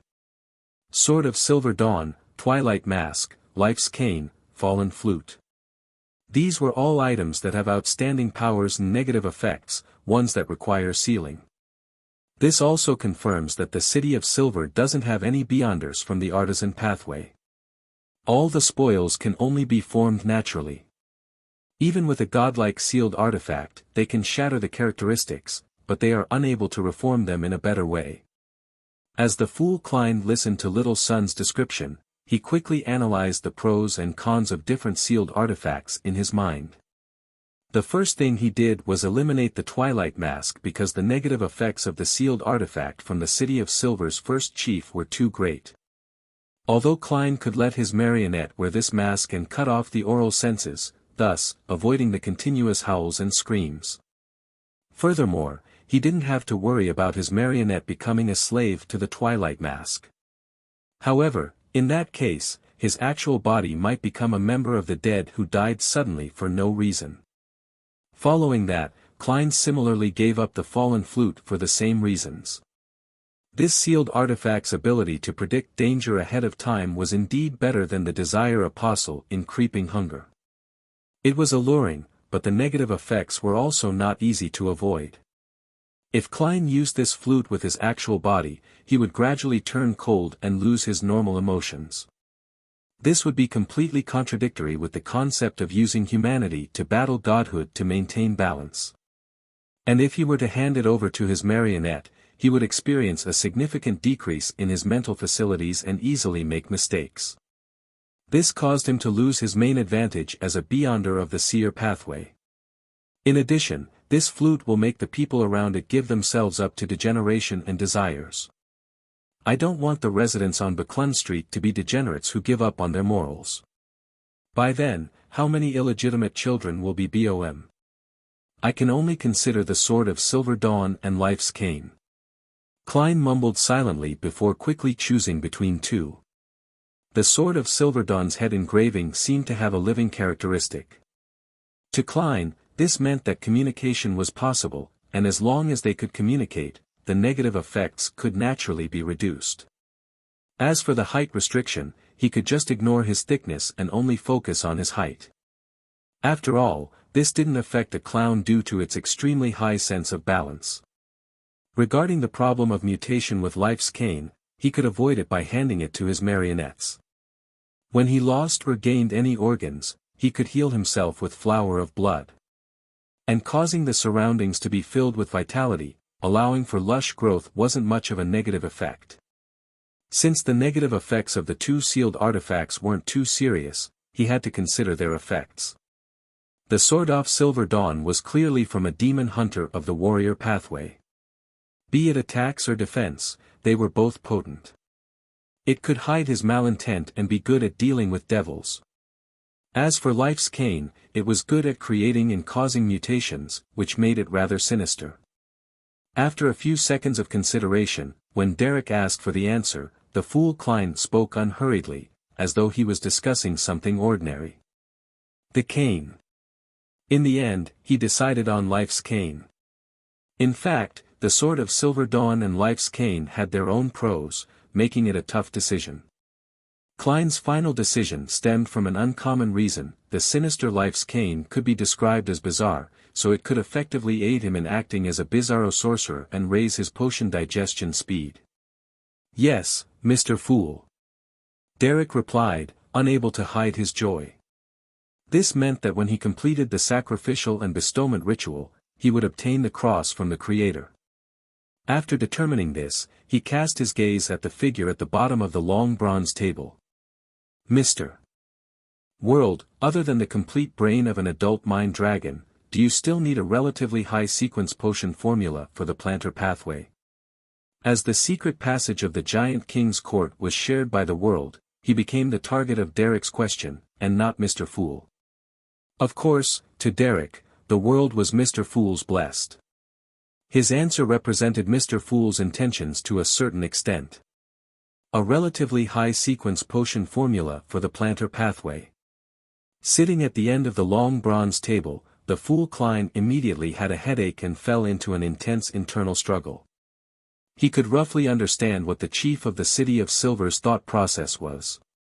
On the one hand, this experienced demon hunter hopes that he can usher in a bright future through the Giant King's court's exploration, while on the other hand, he's still cautious and doesn't hold much hope. He's prepared to continue staying in the darkness, so he mentioned the planter potion formula to see if Mr. Fool has the corresponding authority, or rather, does the faction that he watches over have a need for it. If this could bring about certain feedback, it would effectively improve the survival of the City of Silver. Meanwhile, on Klein's end, Frank Lee had recently come to believe that he's just one step away from his research goals. When he becomes a druid, he should be able to succeed. This made Klein very hesitant on whether he should give him a push. I don't know what the future holds. I'll just focus on what's in front of me. A Sequence 5 Beyonder who doesn't even have godhood wouldn't be able to do anything too serious. Furthermore, Ma'am Hermit is already a demigod. It's not a big problem for her to watch out for Frank. Klein thought for a moment and let the world Gehrman Sparrow say, Sequence 5. What if there's more? Derek pressed. Klein felt like he was being tested. After a few seconds of silence, he said, if your side is willing to give it, then that works, all right. Derek didn't probe any further. Instead, he asked the person beside him, Mr. Hanged Man, I have a strange feeling about this. Why did the chief suddenly mention the relatively high sequence potion formula of the planter pathway? The Hanged Man Alger looked at the world Gehrman Sparrow and said, this should be a test from your chief, to see if the City of Silver can change its environment. I remember you mentioning that you only know that the goddess of harvest is the Giant King's queen, and according to the records of the Sanguine from the moon, the goddess of harvest is named Omabella. Your City of Silver originally believed in her. I was originally only certain that the name Omabella was real, so I didn't have any inclination towards other explanations. Now, with your chief suddenly taking out a relatively high sequence potion formula that you didn't know before, this makes me suspect that the moon is right. This means that your City of Silver hid the fact that they once believed in the goddess of harvest. They even deliberately didn't mention her true name. There must be a huge secret behind this. A huge secret, Derek thought seriously but couldn't think of any secret. Fortunately, this wasn't an important matter to him. He quickly ended the private conversation and returned to the City of Silver to prepare for the exchange of sealed artifacts.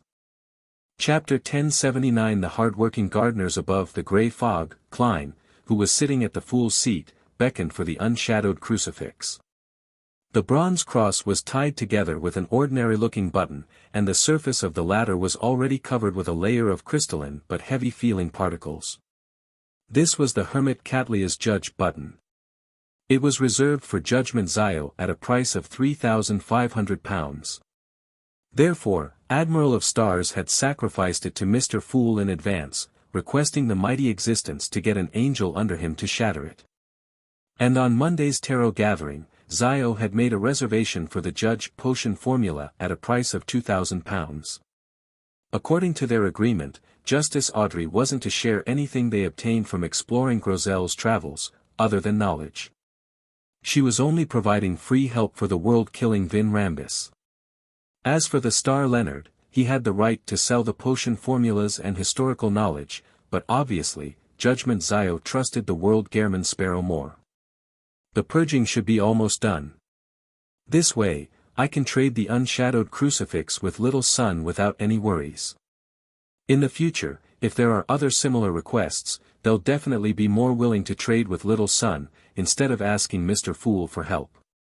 No one will dare frequently disturb a hidden existence, unless there's really no other way, when little son has the chance to become a demigod and transform the unshadowed crucifix into a special characteristic, I should be a sequence 3.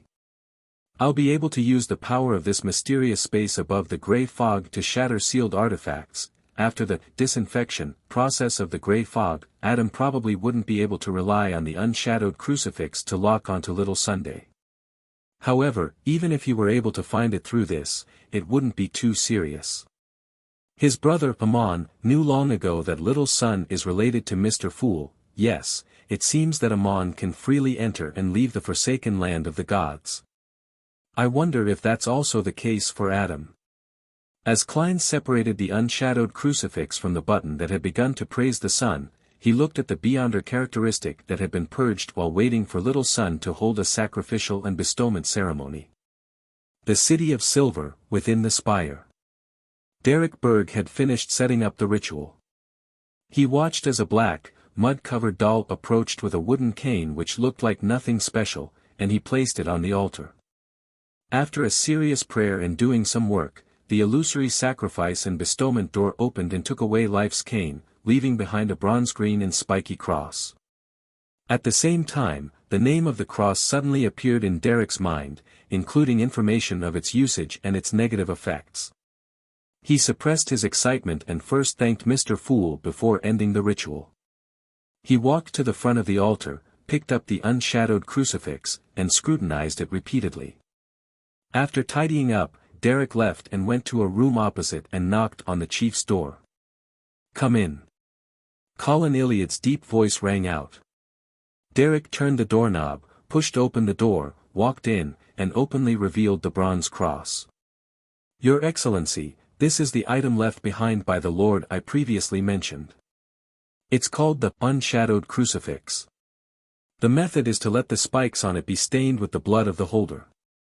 He had deliberately changed the term relic to the item left behind. The white-haired Colin had already cast his gaze over when Derek took out the ancient cross. After listening to the introduction, he walked towards it with heavy steps. He took the item and kept examining it. Finally, Colin Iliad placed his thumb on a thorn and allowed fresh blood to flow out. The mottled bronze green started to peel away as the unshadowed crucifix revealed a physical body formed from pure light, illuminating the entire room without any trace of darkness. After an indescribable sacred feeling filled the surrounding area, Colin released his fingers and sighed. This is indeed the Lord's item, although he was born in an era more than 2,000 years since the City of Silver was forsaken, making it impossible for them to sense the aura of God. This city still had quite a few things that were used to offer sacrifices to the Creator. Every time the black-faced grass was harvested, they would be taken out and used in the ritual. Through a comparison with these items, Colin Iliad could almost confirm the origins of the cross. Derek had wanted to give a response, but the heavy tone in the chief's words suddenly pressed down on his heart, preventing him from speaking. Colin Iliad didn't make any further comments and just stood there silently with the unshadowed crucifix in hand. After a few seconds, the City of Silver chief broke the silence and said with a slightly hoarse voice, "The return of the Lord's item is a sign. We shall welcome the sign of dawn. I will hold on to this unshadowed crucifix for half a day. I want to gather all the elders in the city to present this item to them. Heh, even I can't casually deal with a saint-level sealed artifact. Since I lost Life's cane, I have to explain it to the other elders and request to be punished. You must remember that, as chief, you must have the courage to shoulder the corresponding responsibilities. You can't avoid punishment just because you think that it's good for the City of Silver. You might be right this time, but you can't guarantee that you're always right. Don't worry. This unshadowed crucifix will eventually return to you." The chief's words are deep and profound. I'll get Mr. Hanged Man to explain it to me at the next tarot gathering. Derek instinctively wanted to raise his right hand and scratch the back of his head, but in the end, he endured it and informed Colin Iliad of the negative effects of the unshadowed crucifix. Backlund Northborough, 160, Backlund Street. Klein sacrificed Winner and Nunny above the grey fog to ensure marionette preservation. This was to make it convenient for him to use him in the future. He planned on getting Earl of the Fallen Kona's Kilgore to wear the Flower of Blood ring and wield life's cane. In day-to-day life, he would create some harrowing and bizarre situations from time to time, helping him expedite the digestion of his potion. This way, Enuni had no way of using Flower of Blood to hide in Kona's Kilgore's stomach. He needed to hide in a more concealed manner, making it rather troublesome. Therefore, Klein decided to simply leave him above the grey fog. After all, Klein could create ordinary marionettes anytime he wanted. Why does the action of placing a marionette in a preservation cabinet to keep fresh feel odd? It's not like I'm acting in a horror movie. However, this does fit the name of Bizarro Sorcerer a bit. The angel from the Antigonus and Zeridal family all hang up their marionettes to wind dry, so I'm much better than them. After rubbing his chin, Klein stuffed the ordinary wood-colored cane into a specially made cane he bought through misjudgment. The cane was hollow, and it could be used to contain a sword that wasn't considered too wide. It was perfect for hiding life's cane. After he was done with this work, he allowed the servant who looked like Enuni, who was actually Kona's, to take away his cane and return to the room next door. He washed up himself before getting into bed. While sleeping soundly in a pleasant, relaxed state, Klein's spiritual perception suddenly stirred. He abruptly sat up and cast his gaze at the attached balcony. The curtains weren't fully drawn, and he could see the situation outside. It was dark green outside the window with vine leaves, and flowers were growing all over the place in layers. This made him suspect that he had been transported to the forest. The corners of his mouth twitched as he vaguely guessed what was going on. He rolled out of bed and walked to the balcony, drawing the curtains open. What entered his vision was no longer the garden in the residence of Dwayne Dantes. Instead, it was a lush forest. This is what it means to make the surrounding area become filled with a vibrant life force. Be it animals or plants, they're all flourishing and growing rapidly. Isn't this a little too fast? Klein's expression instantly turned a little blank. Previously, when he had divined that the life's cane's negative effects, he had seen similar scenes. However, the revelation he received was that it wasn't harmful to the surrounding area. Thus, he believed that the growing and proliferation process took a fairly long period of time and could be effectively controlled, allowing one to pay no attention to it for a very, very long time before seeing such a scene. With this thought in mind, he observed all the spirit-body threads in the surrounding area. He realized that humans weren't affected at all, but the number of rats and cockroaches was clearly increasing. This result made him heave a sigh of relief.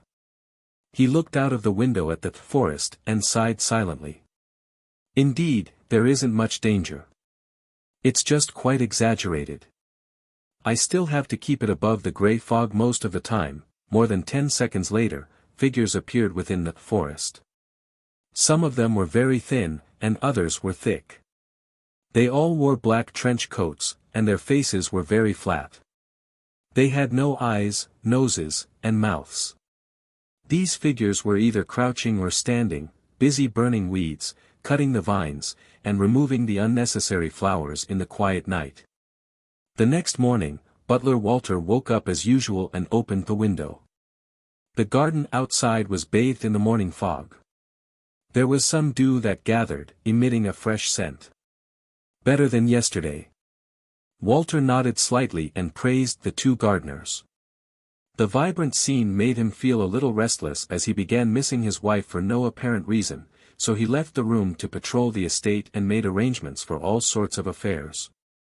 Finally, he waited at the entrance of the dining room. Not long after, his employer, Dwayne Dantes, led his valet, Enuni, down from the third floor. Read latest chapters at Wuxia World. Sight Walter went forward to bow and talked about today's arrangements before taking the initiative to mention it. Sir, I would like to take 1 day leave from the current month's allowance. As he spoke, he suddenly saw the mixed-blood servant's neck split open, revealing a black eye. Walter was shocked and nearly tumbled backward. But in the blink of an eye, he realized that there was no strange eye on Enuni's neck. It must be because I didn't sleep well last night and had a strange dream, resulting in me being distracted and having hallucinations. Walter hurriedly gathered his thoughts and lowered his head slightly. In his heart, Klein apologized and nodded. No problem. Have a wonderful day with your family. Chapter 1080. The line of thinking for acting. After watching butler Walter leave the second floor, Klein entered the dining hall. As he looked around, he realized that the servants were much more energetic than usual. They even felt a little agitated. Indeed, life's cane also affects humans, but it's not that ridiculous. It's at a rather normal level and still within acceptable levels. According to this logic, the servants' reproduction abilities would definitely increase. The only problem is that they don't have spouses, so there's no way to show that. Will Mr. Butler's act of returning home today result in him having another child in 9 to 10 months? His wife is almost 40 years old. It's a little dangerous for her to have children at this age. Of course, as the other party in the copulation process, the effects of life's cane would pass over to them. There shouldn't be any problems. Man, I wonder if the potential effect will result in an increase in conceiving a child. If Dwayne Dantes' moving into Buckland Street causes one to have an increased chance of having children, my reputation will practically be doomed. Klein's thoughts drifted without end. Finally, he concluded in his mind, life's cane truly is very sinister. In the future, he would only bring it into the real world for some time each day and try his best not to affect the humans around him. After breakfast, Klein brought his valet, Anuni, to the first floor and prepared to take a stroll. At that moment, 2 chambermaids were cleaning in the main hall. Good morning, sir. Upon seeing Dwayne Dantes approach, the 2 chambermaids immediately stood up, made way for him, and greeted him. Of course, if they were in a more remote coma, they would try their best not to make a sound, just in case they disturbed their employer. This was something they learned from Butler Walter's teachings.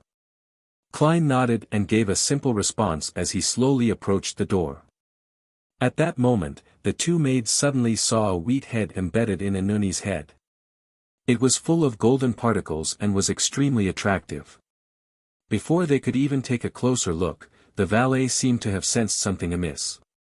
He raised his right hand and yanked off the piece of wheat using plenty of force. The 2 maids looked at each other in surprise and amusement. They imagined that Anuni had accidentally gotten some wheat on his body when he followed Mr. Dantes over to Mager Manor, bringing it all the way back to 160, Buckland Street, where they scattered in places that weren't easy to clean. For example, under the pillow he slept last night. In his dreams, he pushed the pillow away and ended up lodging a piece of wheat into his hair without realizing it when washing up in the morning and during breakfast.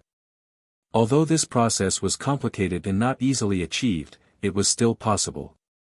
It can't be that Anuni grew a single wheat head, right? The 2 maids mumbled to themselves as they continued with their work. After exiting 160, Buckland Street, Klein and Anuni slowly walked with one behind the other under the withered Intis parasol trees, breathing in the fresh autumn air. Like him, a number of neighbors were taking a morning stroll. Of course, this wasn't a habit belonging to those amongst Buckland's high society. Last year, the smog was very serious, and the air was quite pungent. No one was willing to waste their time in the streets, braving the cold wind and the humidity. As a neighbor, since they had met each other, there was no doubt that they would greet each other. When they walked past each other, one of the lawyers glanced at Dwayne Dantes' valet from the corner of his eye. He had raised his hand to cover his mouth as if he was yawning. When the mixed-blood youth put down his right hand, the lawyer suddenly realized something was different. His nose seems to be even higher. I must have been thinking too much about such matters, causing me to hallucinate. If only my nose was slightly higher. As the lawyer thought about it, he raised his hand and rubbed his nose. At the same time, he saw 2 wild dogs engaged in a chase in front of him, attempting to reproduce on the street. After the stroll, Klein returned to the activity room on the 3rd floor and sent life's cane above the gray fog. Indeed, there's a certain effect. The main point of the Bizarro Sorcerer's digestion is actually to create shocking scenes to scare people, as well as use a strange method to make people horrified. This really does resemble a director, but it's just a horror flicks director. Yes, I don't have to really scare them. Peaceful daily life events contain terrifying scenes, but the surrounding humans don't notice them at all. They only occasionally made the connection, and when they think about it, they would feel a sense of fear from certain possibilities, to the point of not daring to turn off the lights and ending up having nightmares. That's also a horror film archetype. As Klein observed his condition, he summarized his experiences over the past few months and finally summed it all up with the keyword, horror film director. After understanding this, he had many ideas on how to quickly digest the potion. Not only did he have to deal with enemies, but he also had to turn his enemies into the main characters or important supporting roles in a horror film. This will be quite troublesome. I definitely have to give my all to the targets at the demigod level. I wouldn't be in the mood to waste my time and effort on pulling some tricks. Well, there's no need to find a demigod target. There's no restriction for acting like this. I can teleport to the sea and find some lucky pirates to participate, creating some horror stories. That's right. Since I'm a director, I have to let my works spread. It seems like I have to let some of the actors escape successfully every time and spread the nightmare that they experienced, creating a corresponding myth at sea. I can't feed them to creeping hunger. As he formed his plan, Klein suddenly thought of a question. In the horrifying legends of the people in the northern continent and the sea, how many of them were deliberately created by Bizarro sorcerers? There must be some. If Amon were to act as a Bizarro sorcerer, he would probably be able to digest the potion in less than a month. His talent in this aspect is astounding, and he doesn't consider the consequences. In truth, while looking for pirates to film the horror movie, I can find an opportunity to scare other demigods. I don't have to fight them to the death. Once my goal is accomplished, I can escape. With this thought in mind, Klein came up with a plan for the supporting role. Hence, he carefully considered his targets. There's no way I can find an angel or higher. Those who I'm not familiar with will make me the leading character of a horror movie on the spot. Those who are familiar with me are well aware that I'm a Bizarro sorcerer, so there's no way to scare them. There are many saints that I have no idea about their whereabouts. Frightening the archbishops will easily cause unnecessary chain reactions, causing the world situation to become even more tense and for the war to erupt premature. After eliminating all the possibilities, the most suitable target is the numinous episcopate's artificial death faction's demigod, Patrick Bryan, as well as the counselors of Will Septon's Fate Council, as well. After creating a name list, Klein decided to take some time over the next 2 days to visit Dr. Aaron Series. He wanted to bring some ice cream for a certain baby to ask where the counselors were recently seen. If he wanted to frighten someone else's subordinates, he had to get the approval of the president. Klein was in a good mood after organizing his thoughts. He went out again and went to St. Samuel Cathedral to pray and donate before heading to the Lone Charity Bursary Foundation, where he stayed till noon. In the afternoon, he saw a few businessmen and professional lawyers and accountants who were seeking investments, behaving like a normal tycoon. After filling his stomach, he returned to the half-opened room with the balcony. Just as he was considering whether to visit Dr. Aaron Series's house directly tomorrow, or invite their family to have a nice dinner at the Srenzo restaurant which served excellent ice cream, his spiritual perception was triggered. He turned his head and, without any surprise, saw Miss Messenger walk out of the void with 4 blonde, red-eyed heads. One of the heads bit on a letter. Who sent it? Klein habitually and expectantly asked. As he had yet to receive the letter, Rionette Tynker could only answer with 3 heads.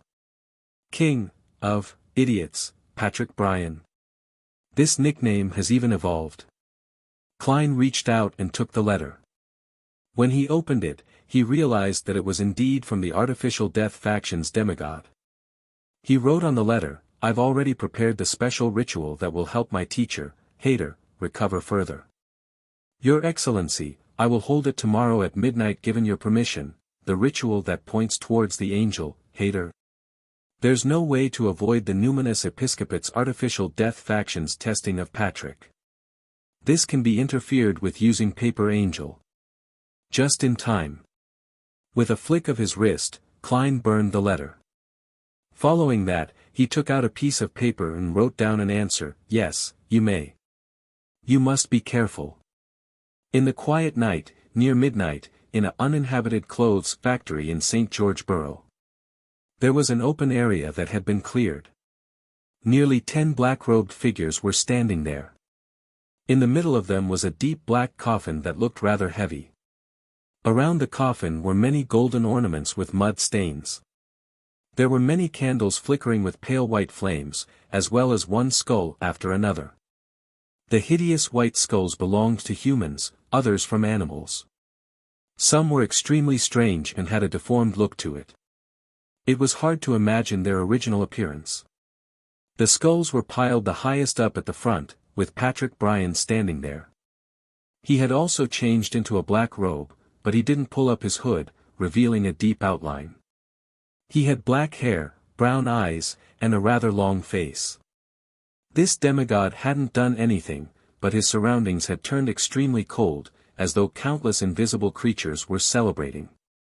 As Patrick Bryan raised his right hand, the hooded believers jumped up and twitched a little. It was a crazy and rhythmic dance. This was a spirit dance, a ritual that death loved. The stronger the spirituality of the dancers, the better the effects. As the dance became more intense, a cold and formless wind blew out from the coffin. Patrick Bryan lowered his head and recited in a language that seemed to come from the underworld, the king from the depths of hell, an angel playing the music of death, the ruler above river Styx.